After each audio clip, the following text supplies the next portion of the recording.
Vamos falar de Jó. Jó é um cara, exemplo para nós em todo tempo, um exemplo de vida, de condução da sua vida, da sua trajetória.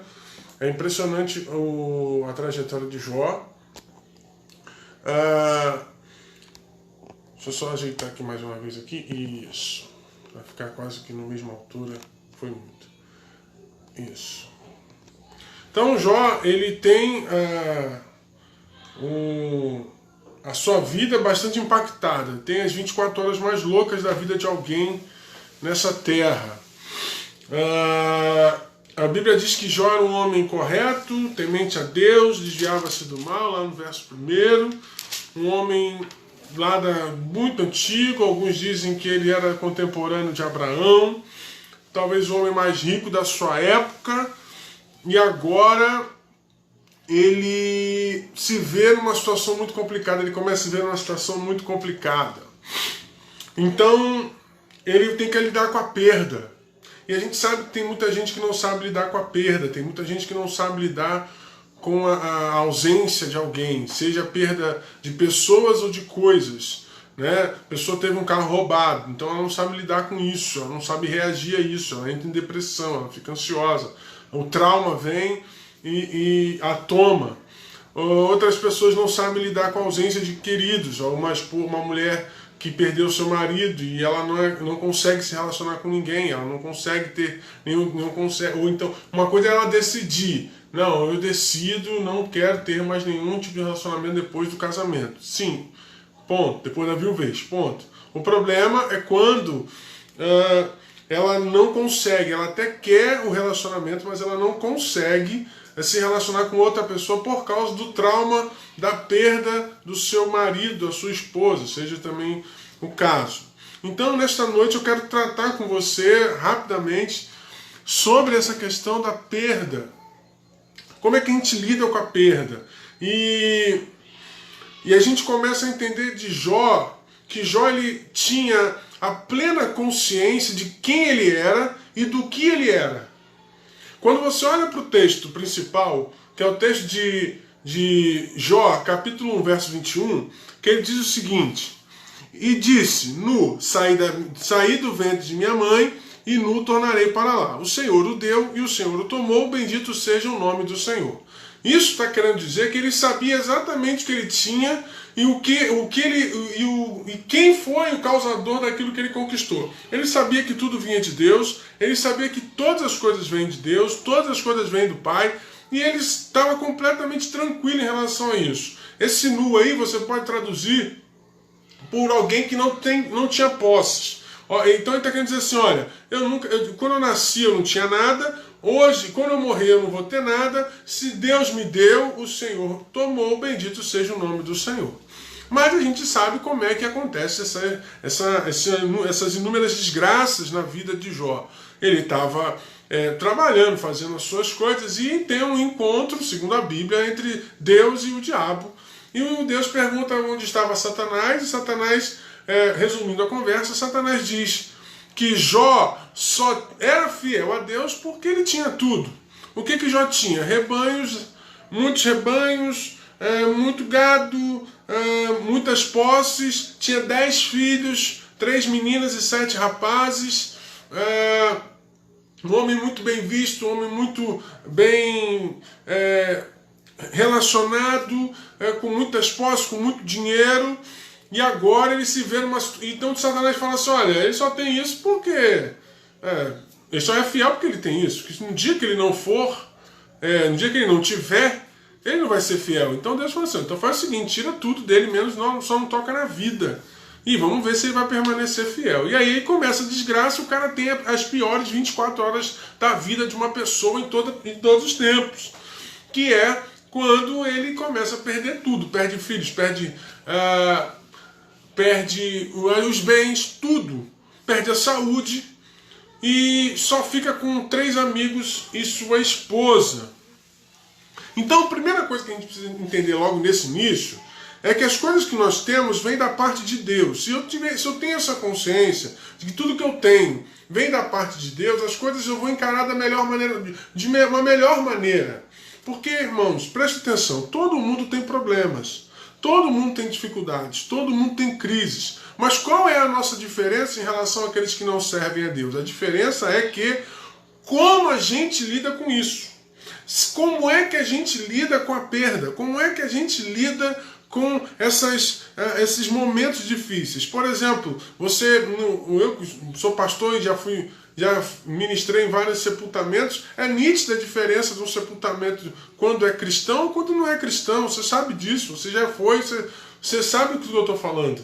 Uma vez eu não era pastor, ainda era adolescente, e eu tive que ir no enterro, e a menina não era cristã, era de uma outra religião, e você viu o desespero nas pessoas, as pessoas completamente desesperadas, transtornadas. Então, assim, foi difícil ajudar ali. Eu novo, né, tinha 17 para 18 anos, não sabia muito como fazer, e foi um momento muito difícil. Mas você percebe hoje nos sepultamentos, agora infelizmente não está podendo fazer por causa do coronavírus, mas nos sepultamentos normais a gente consegue ver quando as pessoas são cristãs, quando não são cristãs. A gente aceita Jesus em sepultamento, tamanha a espiritualidade daquele momento ali, proporcionado pela presença do Espírito Santo. Então essa sábia palavra de Jó, dizendo: Deus me deu, o Senhor tomou, bendito seja o nome do Senhor, não era uma palavra conformista, me conformo com a vontade de Deus. Não é isso.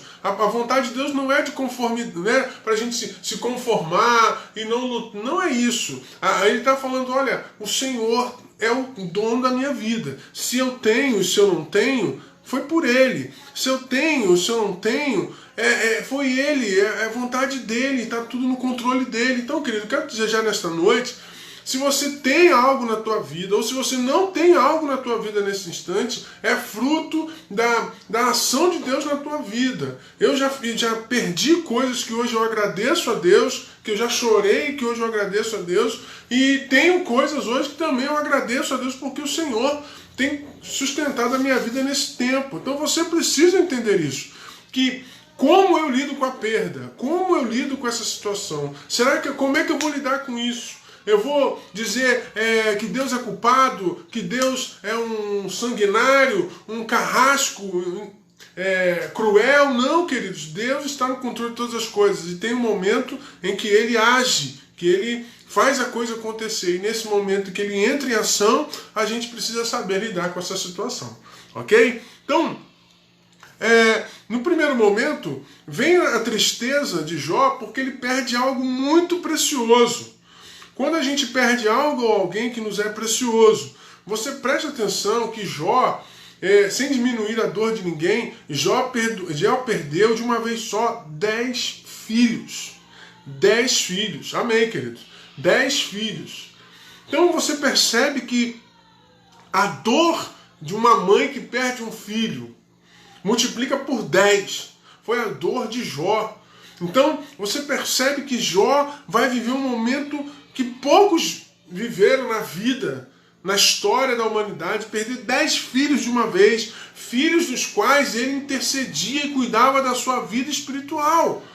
Então, isso já para também a gente aprender.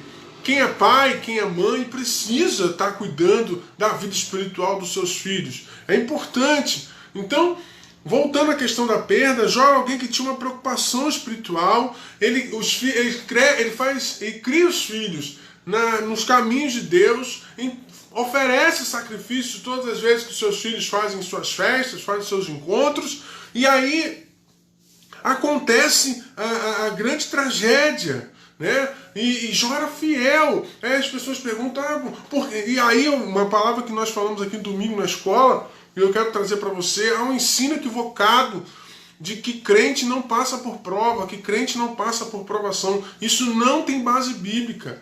Isso não tem base bíblica. Só falando de Jesus, que diz que no mundo nós teremos aflições, porque ele também teve e venceu. Paulo, um grande legislador da igreja, disse que havia um espinho na carne, mas que ele ficava feliz porque na fraqueza dele, Deus aperfeiçoava o seu poder sobre a sua vida. Então é importante você entender que nós vamos passar por dificuldades, nós vamos passar por problemas, nós vamos perder emprego, nós vamos perder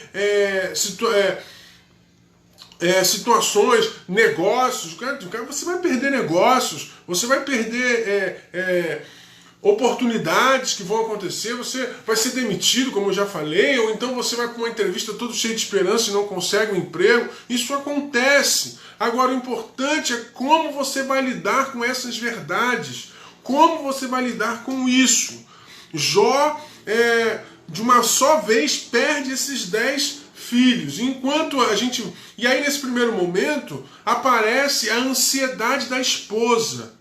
A ansiedade da esposa de Jó aparece para trazer algo estarrecedor. Que ela diz, pelo menos para nós aqui, óbvio que naquele momento ali, o cara sofrendo, não tinha muito o que fazer, ou muito o que falar. Mas ela fala o seguinte: amaldiçoa teu Deus e morre. Ou seja, se despede do teu Deus, blasfema contra esse Deus e dá cabo da sua vida.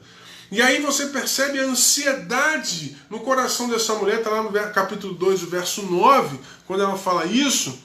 Ainda retens a tua sinceridade, amaldiçoa a Deus e morre. Ou seja, porque ela entende, que ela estava entendendo que tudo que Jó fez, a fidelidade de Jó, que Jó tinha, a sinceridade dele, para ela não adiantou de absolutamente nada, quando na verdade adiantou sim.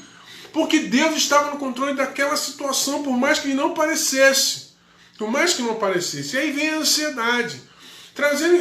Botando em questões práticas, a ansiedade ela aparece quando a gente quer resolver as coisas sem o aval de Deus. Quando eu não quero a mão de Deus para me ajudar a resolver os meus problemas, e aí eu entro com ansiedade. A minha ansiedade faz que eu tome decisões equivocadas. E todas as vezes são decisões equivocadas. Imagina se Jó tira a sua vida, como é que a gente já está contando essa história aqui? Como é que a gente já está falando de Jó aqui nesse momento? Não tem como a gente falar com Jó. Nós não teríamos a oportunidade de falar com Jó. Mas é importante a gente entender que o coração dessa mulher também estava sofrendo, ela perdeu 10 filhos, mas só que como ela lida com isso é muito diferente de Jó. Jó entende que era controle de Deus, que todas as coisas estavam nas mãos de Deus e que o próprio Deus ia achar sobre tudo. A mulher não, achou que o problema era Jó e que Jó tinha que se matar. Se mata. E olha que tem muita gente fazendo isso hoje. Muita gente está entrando nas suas perdas, está perdendo pessoas, está perdendo coisas, está perdendo emprego. Vê nessa coronavírus aí, quantas pessoas já se suicidaram porque foram demitidas? Quantas pessoas se suicidaram porque tiveram que fechar suas empresas? São 600 mil, segundo o Sebrae, mais de 600 mil empresas foram fechadas em 2020 no Brasil, mais de 9 milhões de desempregados. Gente que ainda não conseguiu os R$600 do auxílio emergencial. E como é que essas pessoas acham que elas estão vivendo? Como é que essas pessoas estão vivendo? Não se sabe. Então ela pode tomar, num momento intempestivo, ela pode tomar uma atitude equivocada, num momento de ansiedade, ela pode destruir a sua vida. Pedir para Jó blasfemar contra Deus e depois morrer torna visível a dor. E é um claro sintoma de ansiedade. Essa mulher estava enlouquecida. E ela só fala: Jó, se mata. Tudo que você fez aqui foi à toa. E a gente tem essa perspectiva, às vezes, quando acontecem problemas na nossa vida. Por que está acontecendo isso comigo se eu sou tão fiel a Deus? Por que acontece isso comigo se eu sou tão crente? Eu canto, eu prego, eu dirijo. Irmãos, o sofrimento é o método que Deus usa para moldar a nossa fé. Creia nisso. O sofrimento é um método de Deus para moldar o nosso caráter espiritual, para a gente se fortalecer. Porque se a gente não tiver sofrimento, problema, dificuldade, a gente vai achar que nós somos super-homens, super-mulheres, e não é por aí. Nós precisamos entender que o sofrimento faz parte do agir de Deus. Então, só que essa mulher reagiu de que maneira? Extremamente ansiosa. E tem muita gente dando cabo da sua vida porque é ansioso. Tem muita gente dando cabo da sua vida porque não consegue controlar suas emoções. Tem muita gente abatendo na esposa porque não consegue resolver seus problemas da melhor maneira possível. Tem gente que está espancando o filho porque não consegue resolver seus problemas da melhor maneira possível. Na ansiedade de responder, na ansiedade de não vir a resposta, está ansioso, não vem a resposta daquilo que precisa, não vem a resposta daquilo que está procurando. O que acontece? Começa a resolver de forma intempestiva e acaba tendo problemas. Então, a mulher de Jó, ela caiu na cilada da ansiedade. Já Jó, você vê a depressão na palavra de Jó, nas palavras de Jó. Aqui você tem vários textos falando sobre Jó. Jó teve uma tristeza, ele desanimou, autoestima baixa, se sentiu inútil. São todos sintomas de depressão. E aí, olha os textos que Jó fala que dá a plena impressão de que ele estava em estado de depressão. Jó 3,11. Por que não morri desde a madre e saindo do ventre não expirei? Não sou capaz de me ajudar a mim mesmo, não há ninguém que me socorra. Jó 6,13, se sentindo sozinho, na solidão. O meu coração está cheio de amargura. Jó 7,11, detesto a vida, não quero mais viver, minha vida não vale mais a pena. Jó 7,16, agora já não tenho vontade de viver, o desespero tomou conta de mim. Jó 30,16, o meu coração está agitado e não descansa, leva uma vida triste como um dia sem sol. Ou seja, é reflexo do momento de depressão que Jó vivia.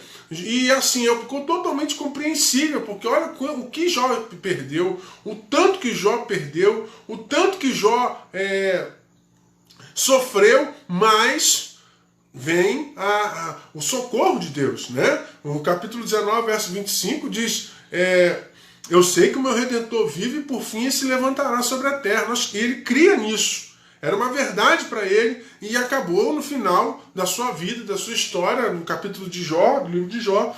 De fato, ele experimenta esse renovo da parte de Deus. E aí, para a gente terminar, eu falei que a gente vai fazer rápido, então é muito rápido para a gente poder estar aqui sempre dinâmico. A importância... Aí você pergunta, pastor, eu tenho... A ansiedade apareceu a depressão. O que eu preciso fazer para mudar isso? Aí você vai ter que colocar em ação a sua fé. Aí você vai ter que exercer a sua fé em direção a Deus. Com Jó, a gente aprende que ficar questionando, por que Deus, por que Deus, por que Deus, por que Deus, isso não vai te levar a solução alguma. Isso não vai te levar a solução nenhuma. Você precisa entender o propósito de Deus para a sua vida. Você precisa entender por que você está nessa terra. Qual é o teu propósito com Deus? Qual é o teu propósito com Deus? O que Deus quer de você para este tempo? O que Deus quer de você para esta geração? E Jó começa a entender. E aí no capítulo 38, Jó começa a lidar bem com as suas perdas, quando ele deixa de questionar e ele começa a orar pelos seus amigos que tanto o importunavam. Ele começa a interceder a Deus pelos seus amigos que tanto o questionavam. Então, quando vem a tristeza, a dor, a depressão, a ansiedade, a minha arma é a fé. Eu vou orar. Eu vou me colocar diante de Deus para que as coisas mudem, para que ao meu redor seja modificado, para que o entorno da minha vida seja transformado. E aí eu canalizo a minha força, que eu estava empregando na minha depressão, que eu estava empregando na minha ansiedade, eu canalizo minha força no meu relacionamento com Deus. Eu canalizo a minha força na minha oração. Para os homens e mulheres de fé, a frase de Jó do texto que nós lemos é fundamental. O Senhor deu, o Senhor levou, bendito seja o nome do Senhor. Mas pastor, eu não consigo entender. Tem coisas que não é para nós entendermos. Tem coisas que é só para nós vivermos em Deus. Tá? Creia nisso. Tem momentos que você não vai ter resposta da parte de Deus. Por que você está vivendo determinadas situações? Mas se você crê que Ele está no controle, você vai viver essas situações, você vai passar por elas e você ainda vai ajudar pessoas que estarão vivendo essa mesma situação que você. Então você que está aí me assistindo nesta noite, creia. O sofrimento, as tristezas, elas vão nos fazer cair em desânimo, elas vão nos fazer desanimar, vão nos enfraquecer, mas você permaneça firme, com fé, no seu relacionamento forte com Deus. Creia que Ele está contigo, que você não está sozinho e que em breve, muito breve, o Senhor vai te dar totais condições, todas as ferramentas para você sair dessa situação. A atitude de questionar é do homem, né? É coisa do ser humano. E por que a gente questiona? Porque a gente acha que tem que ter o controle de tudo.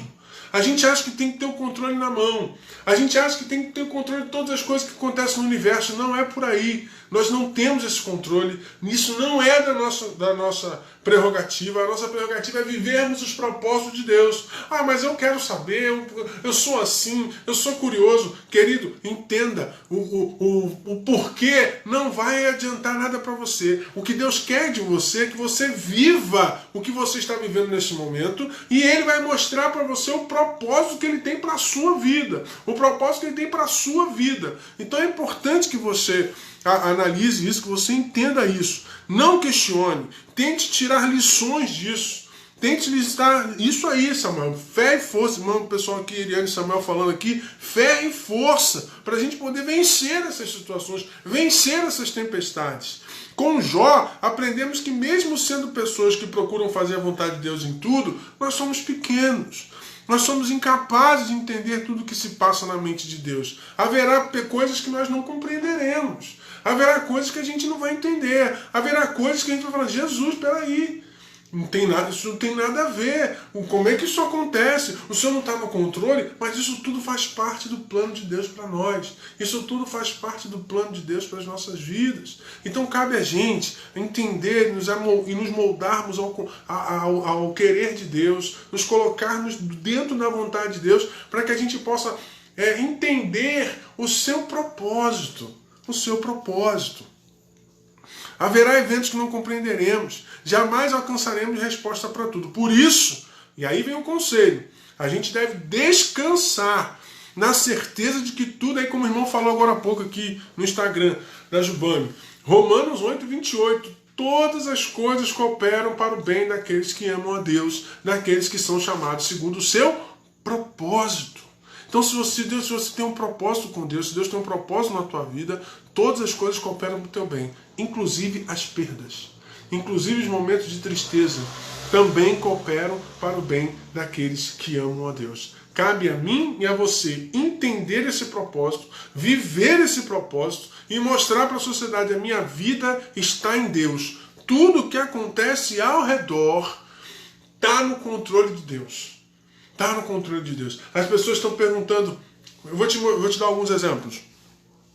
Nós estamos aí nessa pandemia. As igrejas, pouquíssimas igrejas, quase... Aqui na Baixada eu só conheço de uma que está aberta mesmo, com gente indo aos cultos. Só grupos de risco, que é a orientação para que fiquem em casa. Mas as pessoas que não são do grupo de risco, jovens, adolescentes, está todo mundo indo. Mas você percebe, eu gostei até de uma palavra de um dia que alguém colocou, as pessoas pensaram que iam fechar a igreja, as igrejas se multiplicaram. Está uma igreja em cada casa. Porque agora, por exemplo, quando eu ministro o culto aqui da minha casa, em várias casas aqui na Redondeza e até fora do Rio de Janeiro estão assistindo o culto que eu faço na minha igreja. E eu tenho certeza que é assim na tua igreja, é assim na tua igreja. Então, por que isso? Isso em vez de atrapalhar a nossa fé, não, fortaleceu. E agora a gente ia para um lugar adorar, hoje todas as casas onde tem alguém da igreja estão adorando ao Senhor. Ou seja, o propósito de Deus na pandemia, que muitos achavam que era para fechar as igrejas, inclusive, presta atenção. Em Minas Gerais teve um prefeito que não quis deixar a igreja nem fazer culto online. Mandou fechar a igreja, o pessoal estava usando o tempo para fazer culto online e mandou fechar. E tem que estar em oração, irmãos. A coisa é séria. A coisa é muito séria. Então, Mas enquanto os pastores e os líderes estão fazendo um culto, alguns nas suas igrejas, aqui na nossa igreja eu estou falando aqui da minha casa, por causa da estrutura, cada casa que está assistindo o culto é uma casa de Deus. Cada casa que está assistindo o culto é uma igreja. E é uma igreja reunida. Então, no momento que todo mundo achou que as igrejas iam fechar, as igrejas permanecem ainda mais fortalecidas. Claro que não tem a comunhão, não tem o aperto de mão, o abraço, mas a conexão pelo Espírito Santo de Deus, ela está viva, muito viva. Amanhã vai ter o trabalho do pastor Theo Hayashi do Descende, onde de meio-dia, meia-noite, via online, pregações, culto, louvor. E você acha que a igreja não é a igreja se multiplicando? É a igreja se multiplicando, mesmo nesse momento que nós temos que ficar em casa. Ou pelo menos até esse momento, nós temos que guardar a nossa vida. Então, tudo que nós estamos fazendo hoje, que está acontecendo conosco, tem cooperado para o bem da igreja, para que a igreja entenda que ela precisa ser uma igreja cada vez mais ativa, cada vez mais firme, uma igreja que abrace, que use essa ferramenta da internet para chegar em vários locais. E isso tudo, irmãos, que está acontecendo, essa pandemia, você pode ver que coopera para o nosso bem, porque nós estamos chegando aí. Nunca se teve tanta live de pastores, nunca se teve tanta live das igrejas, nunca tantas igrejas foram alcançadas. A minha igreja, por exemplo, quando a gente assiste culto, tem gente de Manaus, de Tefé, lá no Amazonas assistindo o culto. Apareceu gente de São Paulo, da Paraíba assistindo o culto. Ou seja, gente que talvez eu nunca chegaria lá, mas já está assistindo o culto. Ou seja, todas as coisas cooperam para o nosso bem. Cabe a nós nos moldarmos e nos colocarmos dentro do propósito de Deus para esse tempo, dentro do propósito de Deus para as nossas vidas. Para terminar, a gente precisa crer muito que nas horas mais difíceis Deus está no controle de todas as coisas e que Ele é bondoso para nos ajudar, e a gente vai no final disso tudo dar muitas glórias a Deus pelas vitórias que iremos alcançar. Você crê nisso? Eu quero terminar e a gente vai cantar uma canção aqui, uma canção que eu acho que eu vou colocar aqui sempre no final das nossas lives, quando a gente falar sobre esse assunto. Mas você percebe que no final do capítulo, o que diz o final do texto do livro de Jó? O que Jó diz? Antes eu te conhecia só de ouvir falar, agora os meus olhos te veem. O sofrimento e a dor que Jó passou foi a ponte para ele conhecer mais a Deus. O sofrimento e a dor precisa nos fazer chegar mais perto de Deus. A dor e o sofrimento não podem me afastar de Deus. A dor e o sofrimento não podem fazer com que eu fique longe de Deus. Ao contrário, Deus está usando essa circunstância para me aproximar daquilo que Ele quer para a minha vida. Amém? Creia nisso nesta noite. Eu creio nessa palavra, eu também creio nessa palavra aqui, pessoal do Instagram, eu creio nisso, e você vai ter a oportunidade. Se você entender bem o que Deus quer para a tua vida, você vai ter a oportunidade de usufruir daquilo que o Senhor quer, usufruir da bênção do Senhor sobre a tua vida e sobre a tua casa. Amém, queridos?